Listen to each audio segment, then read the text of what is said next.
joined Toastmasters in the year of 2014 and within no time has won this Triple Crown award and was the first champion, evaluation champion from the District 98. He works for an MNC. He is a blogger, reader. He is into sports and also he helps in a school, gives service to the society. So now I don't want to be a showstopper between that person and all of you. Ladies and gentlemen, boys and girls, please join me in welcoming the Bob of Evaluators, Toastmasters, Karan Gupta.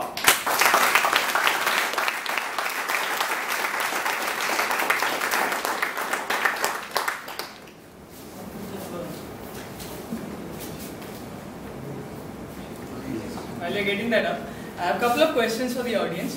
First one is to all of you. How many of you have never attended an evaluation in Toastmasters? I'm not talking about the contest. Never witnessed an evaluation, don't know what it means, don't know the idea of an evaluation as we Toastmasters refer to it. How many people? Fair number. Okay. And the second question is to Toastmasters. How many of you have never attended or had a contest experience? In the sense, you have never been a contestant, never been a role player, never attended a contest as an audience member. Toastmasters. All Toastmasters have always attended. Great.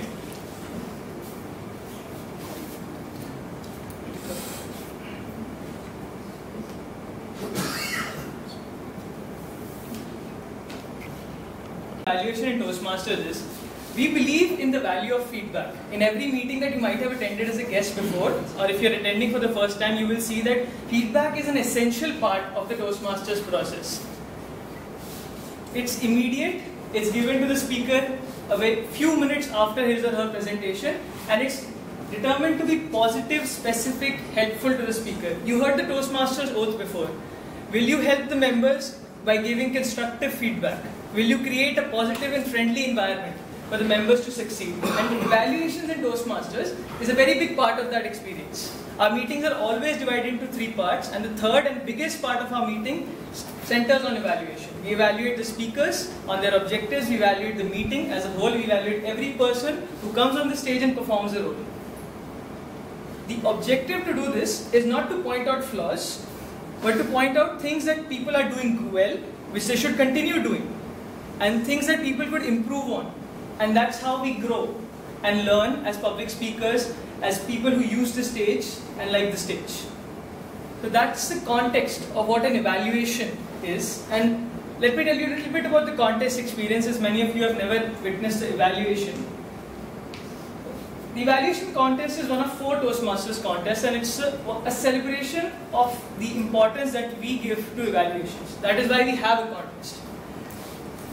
To inculcate in members the importance of giving constructive feedback and to recognize the best as an encouragement to all. This is the purpose that is stated out in every contest when it begins. And the evaluations contest begins from the club level. A club like HTM will hold, today they're holding a mock evaluations contest. They'll actually hold their actual evaluations contest very soon, I believe. You have a target speaker. As an evaluations contestant, all you have to do is show up. There is no preparation that you can do. There are things you can prepare for, but there is no preparation that you can do for an evaluations contest because you don't know what the speaker is going to talk about. You don't even know who the speaker is. The speaker is known as a target speaker. It's a secret person who is not revealed to anybody except the chief judge until the moment the contest begins. If you're sitting there, like some of our mock contestants are sitting here today, they might know today who the target speaker is, but in reality they will not know when it's an actual contest. And they'll get 5 seconds to know, okay, this is the speaker. So for, I think the division contest for Toastmaster Navneet, when I was contesting last year, who was the target speaker there. And I didn't know he was a target speaker. I was sitting here with him before, first day of the conference. Nobody told me. He didn't tell me. He should have told me.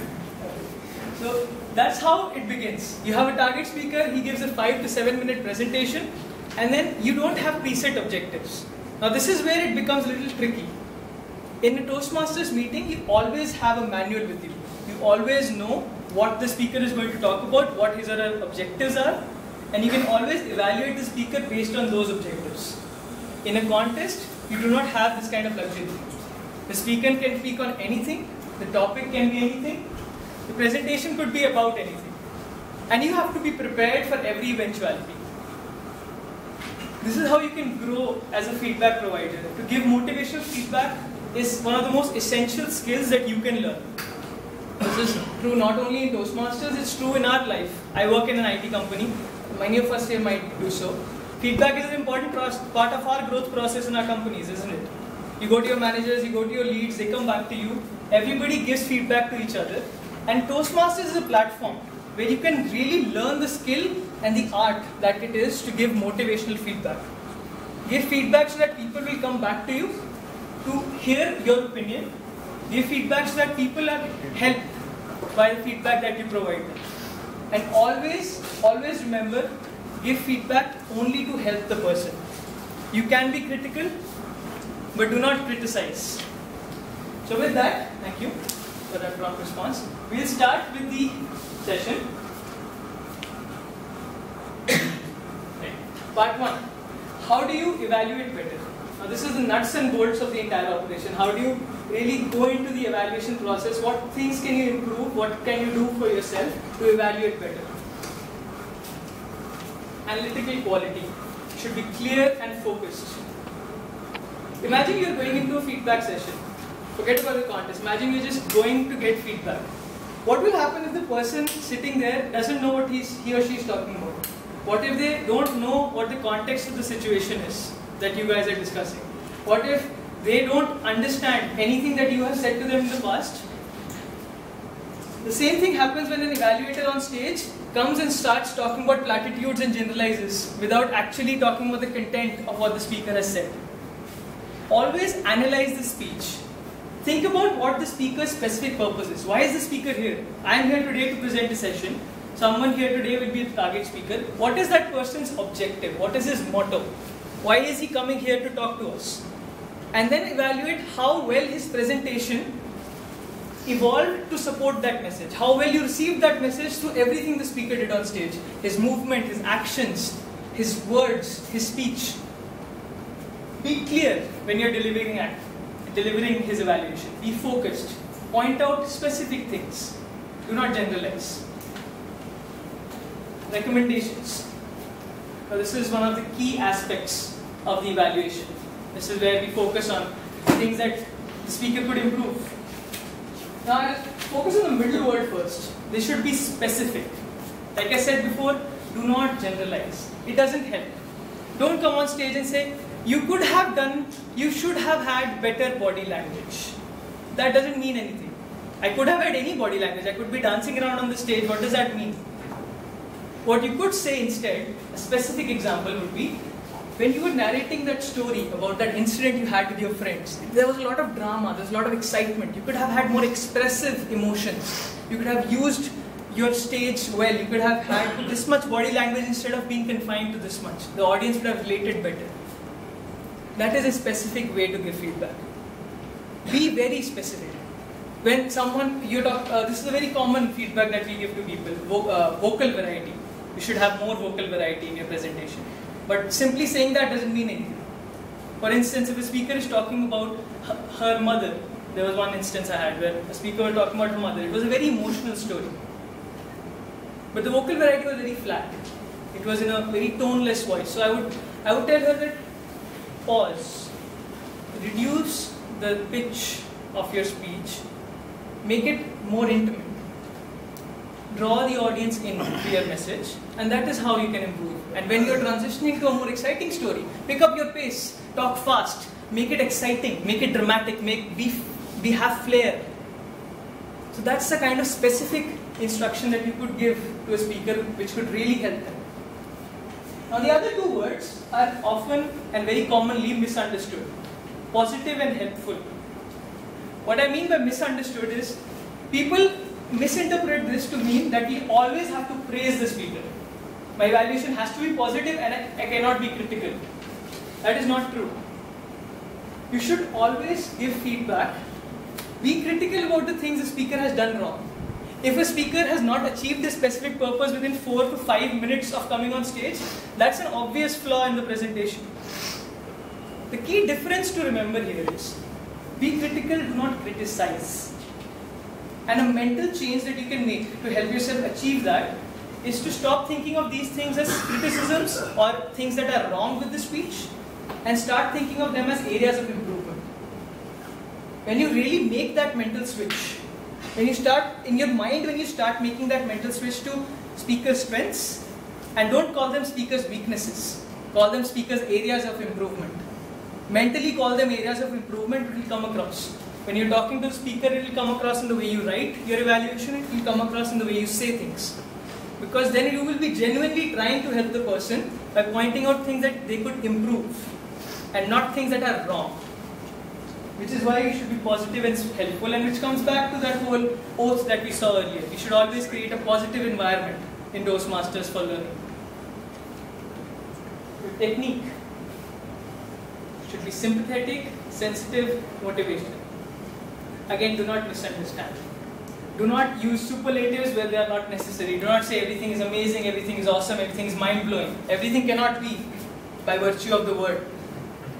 So everything cannot be amazing all of the time. But what this means, what sensitive and motivational feedback means, is that you should respect the fact that a speaker is on stage. Public speaking is the #1 fear among people all over the world. If someone has taken the time to prepare a speech, rehearse it, practice it, and is standing here in front of an audience, 50 people today, in the division conference it's 400 people, in the district finals could be 800 people. That speech is not fake, it's a real speech. And even in your club contest, every speech is important. Respect the fact that the speaker has come up here to add some value to the audience, and be mindful of that when you're presenting your evaluation. Be sympathetic, be sensitive, and most of all, please be motivational. I have had this feedback a lot of times. Darshan has told me this numerous times when I have been evaluating in the past. I am too critical at times. I have learned, hopefully, but I am too critical at times, and people in Deloitte, which is my home club, they were fed up. So I will not be evaluated by Karan, anybody else will do. Be motivational so that the speaker is not demotivated to never come back and speak. My God, this evaluation, I think I'm so bad, I can't come back again. Don't be like that. Always respect where the speaker is coming from, respect their message, and act accordingly. Summation, concise, encouraging. Why do we need a summary? It's the same reason we need a speech title, the same reason we insist on specific purposes in our speeches. Everything must have a key takeaway for the audience. After a 7-minute speech, you must have something to take away. Everything else will fall into place about your message. But your title, your key specific purpose is what the audience takes away. Similarly, in an evaluation, it's 3.5-minute presentation where you're giving numerous points to the speaker. This is better, this is good, this can be improved, do this, do that. How will the speaker remember all of that? This is not just for a contest where the speaker really is in trouble because he has to remember 10 different feedbacks, 12 different feedbacks, depending on the number of contestants. But even in a one-on-one, in a meeting evaluation, in a meeting feedback, how will the speaker remember what you said? Summarize. I am one of the people who always go down to the wire with the evaluation contest. The maximum time allotted is 3.5 minutes. I am always 3 minutes 20 seconds or over. I am always down to the red flag. I don't even know if I have qualified most of the time. But I always summarize. It takes 10 seconds, 15 at most. It's simple. Things you did this well, this well, this well. You had great body language, you had good vocal variety, your message really connected to the audience. However, if you could improve your specific purpose, if you could add an example, that would be great. It would be a better presentation. Thank you. Along with that, summarize. Do not add volume in a summary. Just add the highlights. And never ever, and this is part of the contest and in an evaluation in general, never ever add a new point in a summary. Don't have a 3.5-minute evaluation, in the 10 seconds add something new and go off. First of all, you will be immediately disqualified if it's a contest. Disqualified in the sense you will be marked down very heavily. And second, the reason you shouldn't do that is because you didn't have time to explain to the speaker why you said that. Your recommendation or commendation, whatever it was not helpful. It didn't add any value to the speaker. You said it for 5 seconds because you remembered it at the end and you wanted to say that. But it didn't add any value. So never add anything new. Now before I move on to part 2, senior Toastmasters here will know what this is. Where have I taken these words from? These words, they are not mine. Plagiarism, not this. Plagiarism. Where have I taken these from? Anybody? From the manual. From the ballot. Exactly. This ballot. HTML. No one else gets it, but HTML. So, this is from the ballot sheet. This is the evaluation contest ballot. These are the parameters on which you are judged in the contest. You are judged on analytical quality, whether you are clear and focused. You are judged on the recommendations you provide. You are judged on your technique. You are judged on whether or not you have a summary which is concise and encouraging to the speaker. Now, do not misunderstand why I put these here. This is not a break the contest code or ways to cheat yourself into the evaluations contest. Not like that. What I'm trying to say here with these things is that the evaluation contest itself is a way for us to learn how to be better evaluators. Everything about the contest experience is designed to help you become better at giving feedback. And if you focus yourself as a contestant in the evaluations contest, you can become a better evaluator in your club meetings. You could become a contestant. You could become a champion. You could become a better feedback provider at your workplace. Everything about the contest experience is valuable. It has been meticulously designed. A lot of thinking has gone into it. Pay attention to it. Read the ballot. Many contestants will never have read the ballot before contesting. Many contestants up to even area division levels will never have read this. Always read this and read the very specific judging instructions that come on the back. Not only will that help you contest, that will help you understand what an evaluation is all about. And that's what this ballot is designed to do. Right, moving on to part 2. So that was the nuts and bolts of the operation. That's things that you should do, techniques you could follow. But how do you become a better evaluator? You can say that I don't know how to do any of these things. I've never evaluated before. I'm new. I don't know how to do any of the things you're talking about. I don't know how to improve a technique. I've never had a technique. Stay involved. This is a very simple and profound advice that I got. I got it in a positive sense. Toastmaster Mansa, who's a past area director, she told me this before the district finale. She said, Karan, you're very involved with every presentation you give. It shows. When you come on the stage, it shows that you are excited for the speaker's strong points. You're excited to say to the speaker, yes, you've done this correctly. And you're frustrated when you're giving him recommendations that this could have been done better. That sincerity comes across. I had never practiced this, but I felt as an evaluator, it was my sole purpose and responsibility to listen to the speaker. And you'll be surprised how often this does not happen.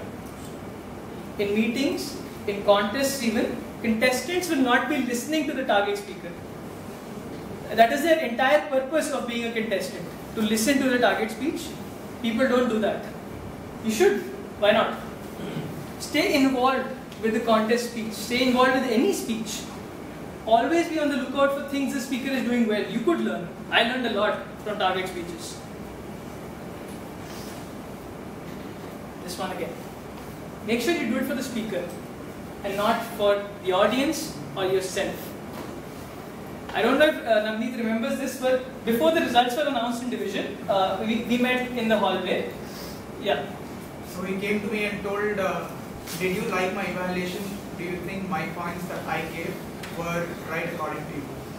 So I asked him, did it add any value? Did it help you? Because that was the only concern I had. The contest is important. I'm not denying that it is a thrill of contesting. Everybody wants to win. I wanted to win. I'm not denying that. But you should remember the purpose, the greater purpose of every Toastmasters contest. You always have a greater purpose beyond the contest itself. And the greater purpose is to help a speaker, to help an evaluator. So you should always do it for the speaker. A general rule of thumb you might have heard. A lot of people would have told you this if you're contesting, if you're contested in the past. When you're commenting, comment to the audience. So instance, if Toastmaster Padma Kumar was the speaker today, I would say, Toastmaster Padma did a great job in telling us so and so. But when I'm recommending, I should recommend to the speaker.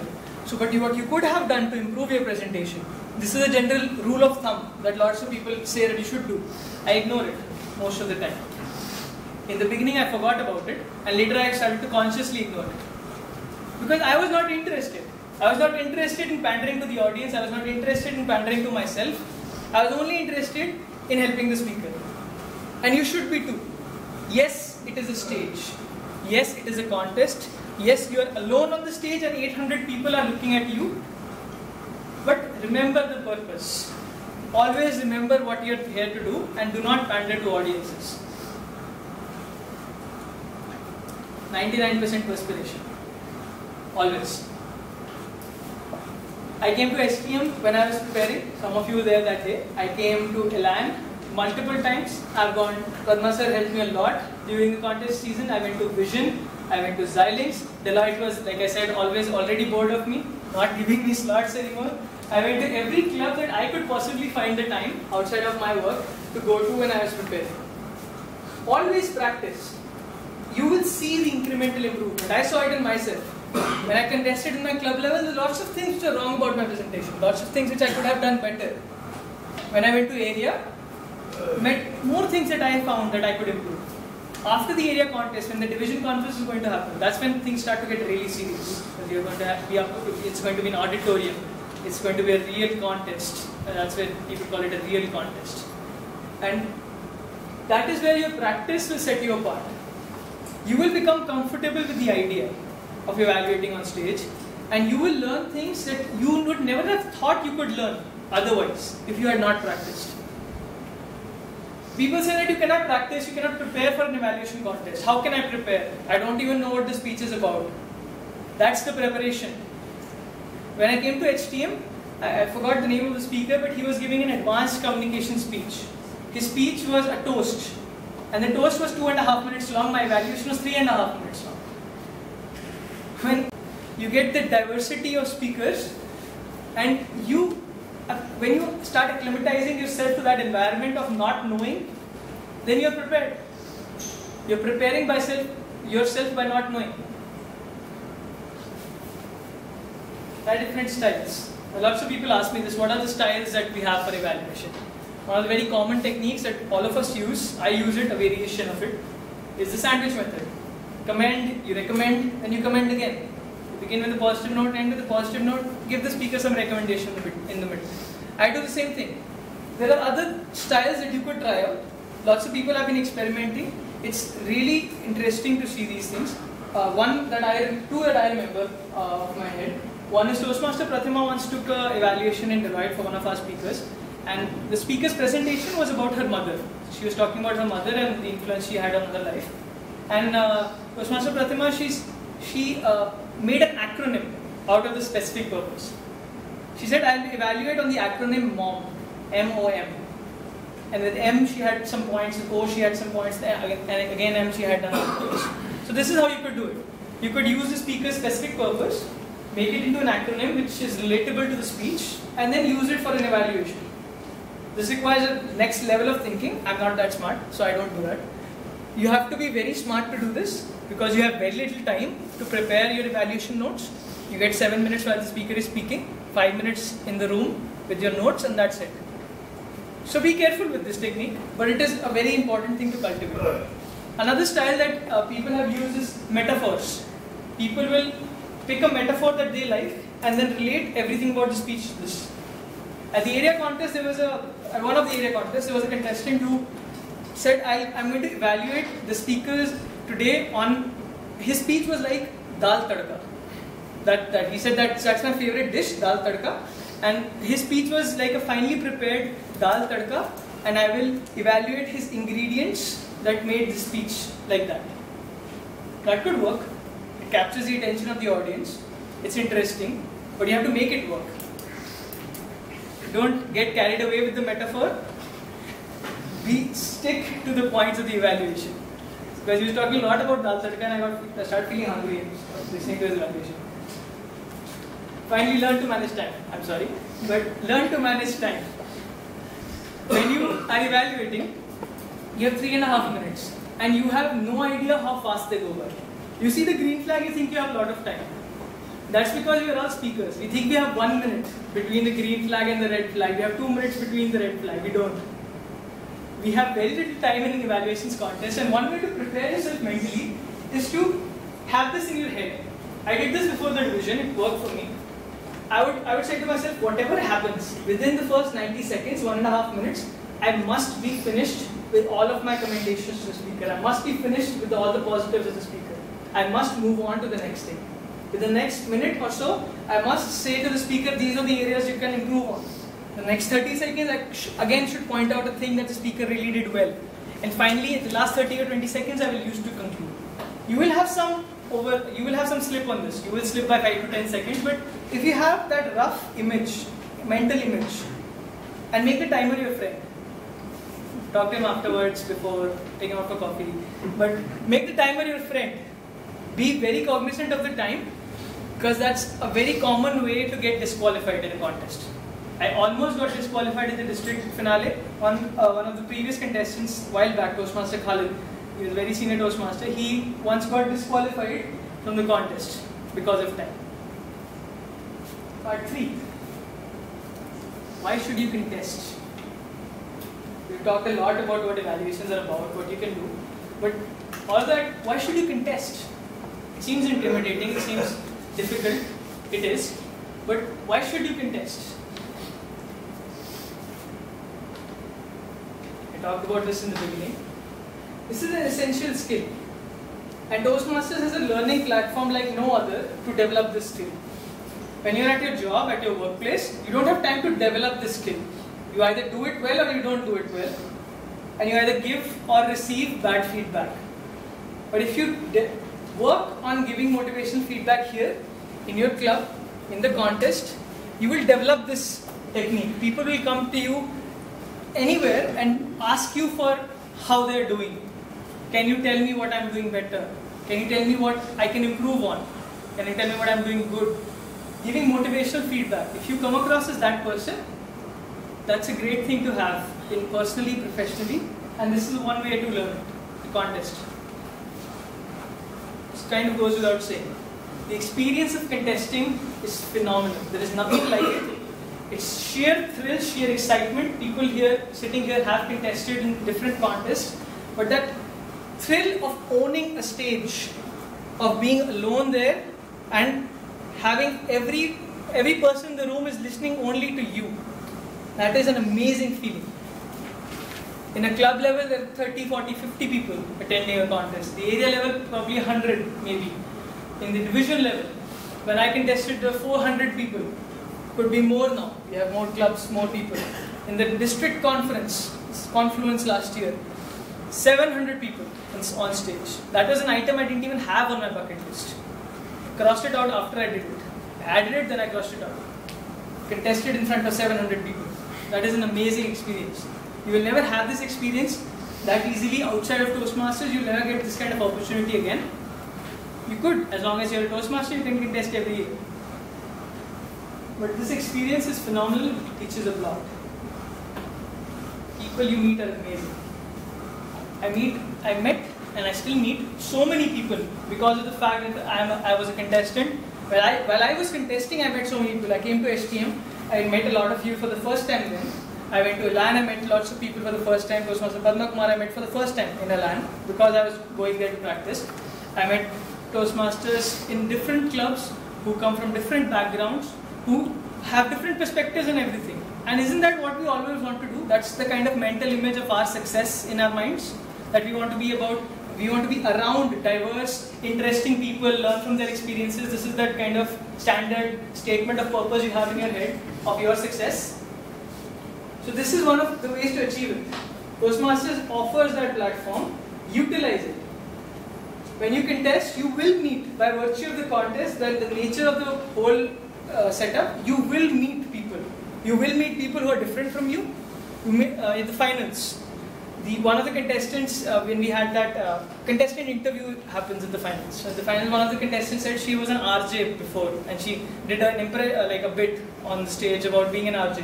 One of the contestants was a corporate lawyer who was starting a company of his own to go into the law sector. Another contestant was me. I was a boring old IT person, but it's a different perspective for them.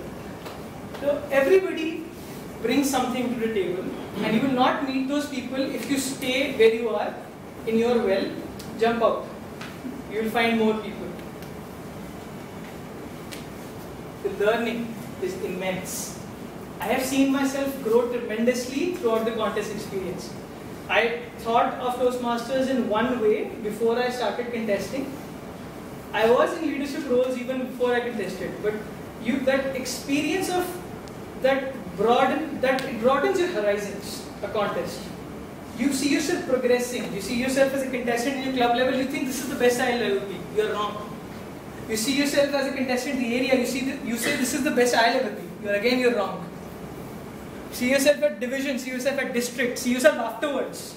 Every minute of the experience teaches you something. Let me give you one example. The one biggest thing that I learned in the evaluations contest was how to evaluate without notes.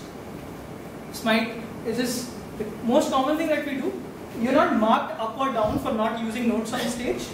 But just to give some people context here of why I'm saying this, in evaluations contest you have a target speech for 7 minutes. You can make notes during the speech. After that you have 5 minutes in a room separate from the auditorium where you can finalize your notes. They are then taken by the sergeant and then you wait your turn to come out and contest. You're not allowed to hear other contestants speaking, obviously. So essentially you have about 10 to 15 minutes of notes.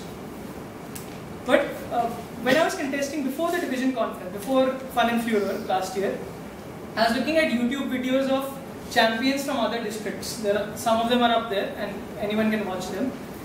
And apart from the confidence, apart from the style, apart from the technique, the one thing I noticed was they're always coming up to stage like they were speaking, like it was a speech. They didn't have any notes in their hands. This was a phenomenal break for me. I had never seen before anyone evaluating without a paper. It's very difficult.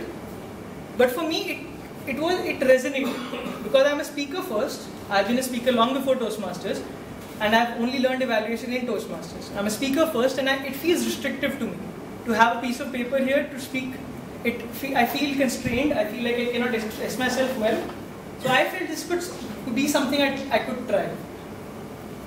So I took a big risk. I'm not advising you to do the same, but I took a big risk. In the division, when I finalized my notes about Navneet's speech, and I went back to the room and I wrote everything down, after I finished, I realized they were useless.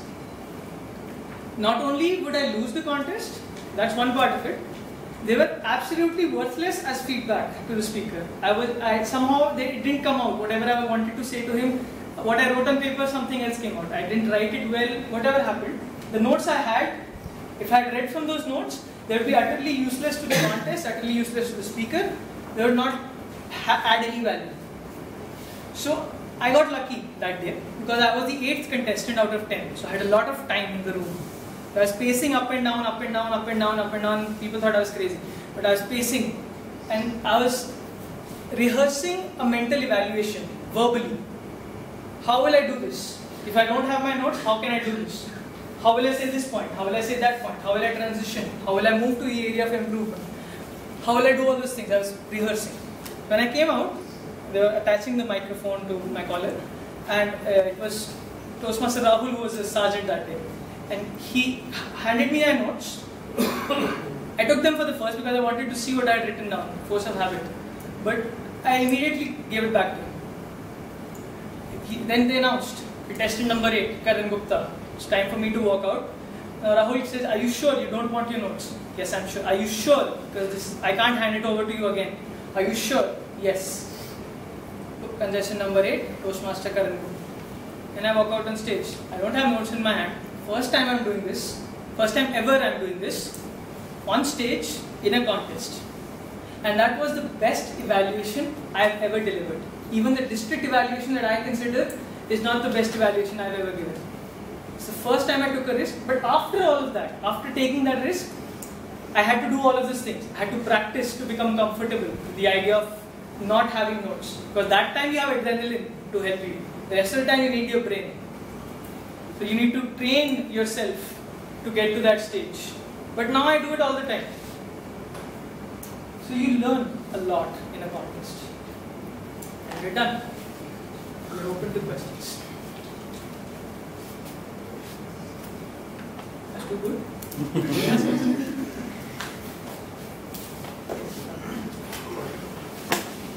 This is not really a contest question, but I have seen some people, when they try to do evaluation, they almost repeat the entire speech. you said this, you said that, you said this, you said this. So that kind of eats up a lot of evaluation. So what would you recommend for such evaluations? So that's a good point actually, and I always tell this to contestants, don't repeat what the speaker said. Everybody heard him, including you. You don't need to say it again. What you should say, every part of the speaker's presentation that you are talking about should talk about either in a laudatory sense or an area of improvement sense. So again sir, if I may take your example, if Toastmaster Padma is a speaker, I will say, when you were talking about that story of your childhood, that took us back to memories. That was a great way that you connected. So you don't talk about the story. You don't talk about he said this, then he went this, then this was the story. You talk about how that story helped the speaker's presentation, how that related to the specific purpose, how that related to the audience engaging, anything. So you take the example, don't spend time on saying what the speaker said, spend time on analyzing how it helped. And the same thing for the area of improvement. Use the same way. So don't spend time repeating the speaker's points, but use them to help support your evaluation. Like for instance, in district championships, the target speaker was J.J. Chaitanya. His speech was about special someone, which talked about people who help other people are special. That was his specific words. And I told him that that example you gave from your childhood, where you were talking about your childhood and somebody helped you, it could have been better in this way. That's how you do it. You don't describe the example. You describe what can be done with it or what has been done. We had one. Can you talk a bit about, you said you were using notes earlier and then yes. not, and basically it was not a very easy task. Can you talk about how you went about that? So the story I already told you. That is how I went about it for the first time. It was a very bad risk to take. I would not recommend it to do that in a contest. Afterwards, I started mentally putting things in my mind. When I was writing my notes, I started writing only bullet points. Because I know there's no point of me writing an essay here because I cannot memorize it for sure. I might as well only remember the highlights, and then in the meeting you have the table topic segment. That's the time you get to finish your evaluation before the evaluation segment starts. So in those 5 to 7 minutes, whatever time you have, rehearse it. In the beginning it will be very hard. Take the notes up with you, try not to use them. It's like a CC1 speech. We advise the speaker to try to avoid using notes only from CC2. Because in the beginning it's hard. But you have to practice, you have to keep doing it. And the more you keep doing it, the easier it becomes.